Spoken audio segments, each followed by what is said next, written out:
Zee 24 Taas, एक पाऊल पुढे. आणि आता वळूया मराठी रियालिटी शो कडे. जल्लोष सुवर्णयुगाचा या डान्स रियालिटी शो मधून नितीश भारद्वाज जवळपास 8 वर्षांनी स्मॉल स्क्रीनवर पदार्पण करतायत. परीक्षक म्हणून ते जबाबदारी सांभाळतायत. याच निमित्तानं त्यांच्याशी केलेली ही खास बातचीत. जल्लोष सुवर्णयुगाचा या रियालिटी शोच्या मार्फत नितीश भारद्वाज तब्बल 8 वर्षांनी स्मॉल स्क्रीनवर कमबॅक करतात. इनफॅक्ट केलाय त्यांनी.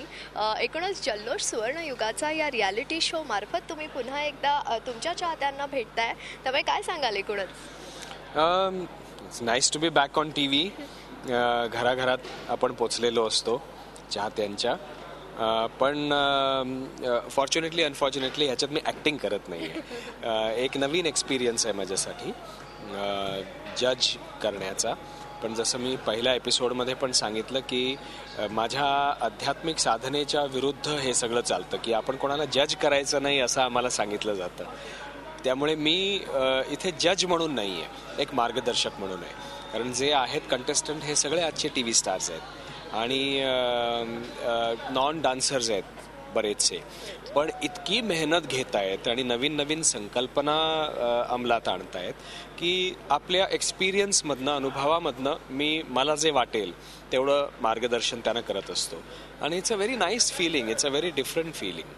श्रीकृष्ण म्हणा किंवा विष्णूच्या रूपात अनेकदा आम्ही तुम्हाला स्मॉल स्क्रीनवर पाहिलेलं आहे आणि आज एक जज म्हणून नव्हे तर एक मार्गदर्शक जसं तुम्ही म्हटलंत. पण काय काय पाहताय तुम्ही कंटेस्टंटमध्ये एकूणच? कारण रेट्रोवर बेस्ड गाणी आहेत आणि त्या काळातली गाणी आहेत आणि अनेक जण इथे नॉन डान्सर्स आहेत ज्यांनी आधी कधी डान्समध्ये जे मास्टर असे नाही आहेत, तर त्यांच्यासाठी काय? तुमचा प्रश्न जो आहे तो इतका मार्मिक आहे जो आपल्याला ह्या कार्यक्रमाचं सार काय आहे तिकडेच घेऊन जातो. मी काय पाहतोय? जुना साज नवीन बाज, गाणी जुनी, सगळी फेमस, जे आजही आजची जनरेशन ती गाणी म्हणतं आणि हमिंग करत असतं, गुणगुणत असतं.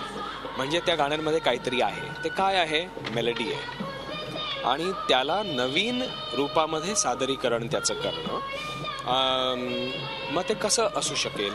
मग कोणीतरी काजव्याची संकल्पना आणतं, कोणीतरी बॅलेतलं काहीतरी घेतं, कोणीतरी एक नवीन कथानकच बांधतं, एखाद्या लावणीच्या गाण्यावरती काहीतरी वेगळंच कथानक येतं, साल्सा येतो. हे सगळं फार छान आहे.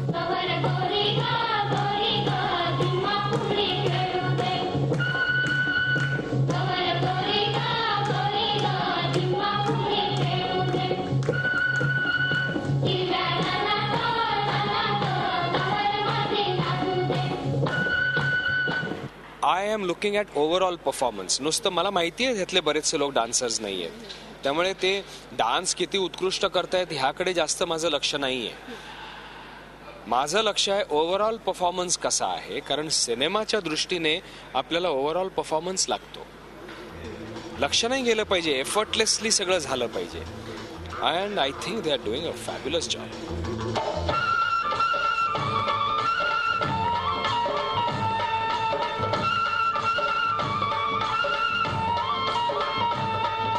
नाही कोणी जागा झोपला पहारा, दुःखी जीवा तुला देवाचा सहारा. अरे नाही कोणी जागा झोपला पहारा, दुःखी जीवा तुला देवाचा सहारा. तुझ्यासाठी देवा वासुदेव झाला, वासुदेव आला, हो वासुदेव आला. वेगळा प्रश्न तुम्हाला या ठिकाणी विचारावासा वाटतो. जसं मी आधी म्हटलं की तुम्हाला श्रीकृष्णाच्या रूपात आम्ही पाहिलंय, विष्णूच्या रूपात आम्ही स्मॉल स्क्रीनवर पाहिलंय.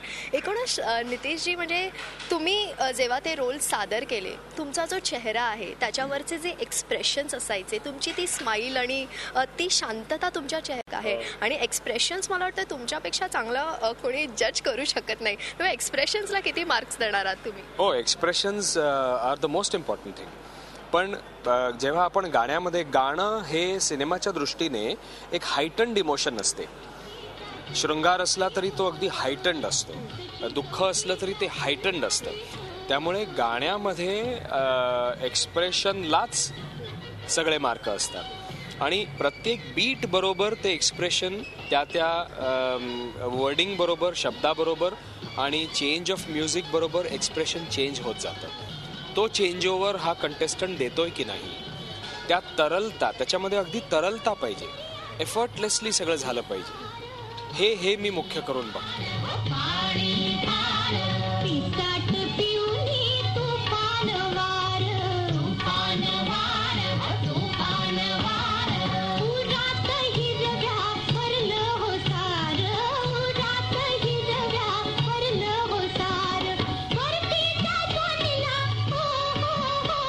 सुधा चंद्रन तुमच्यासोबत जज म्हणून आहे या शोमध्ये. नक्कीच त्या खूप उत्कृष्ट डान्सर आहेत, त्यामुळे नक्कीच तुम्ही त्यांच्याकडून काहीतरी कन्व्हर्सेशन होत असेल जजिंग करताना किंवा विचार एक्सचेंज होत असतील या दरम्यान. एक नियम असतो रियालिटी शोचा. ज्युरीज म्हणजे जे सो कॉल्ड जजेस असतात त्यांच्या आपापसामध्ये किंवा जज आणि ज्युरी आणि कंटेस्टंट ह्यांच्यामध्ये संवाद नसतो, नाहीतर मग त्याला काही अर्थच नाही. सुधा उत्कृष्ट डान्सर आहे आणि डान्समध्ये सगळं आलं, भाव राग ताल नाट्य. She is also a fabulous actress. So she is an overall performer. I am an overall performer. Dance is not my forte. मी हे नाही क्लेम करू शकणार की मी उत्कृष्ट डान्सर आहे. त्यामुळे मी माझ्या पद्धतीने परफॉर्मन्सला बघणार, सुधा तिच्या पद्धतीने बघणार, नाहीतर मग त्याला काही अर्थ नाही. इट्स लाईक मजा नाही त्याच्यामध्ये. चला नितीशजी, खूप खूप धन्यवाद. आमच्याशी इतक्या आपुलकीने तुम्ही बोललात आणि या शोसाठी तुम्हाला all the best. Thank you. Zee 24 Taas एक पाऊल पुढे.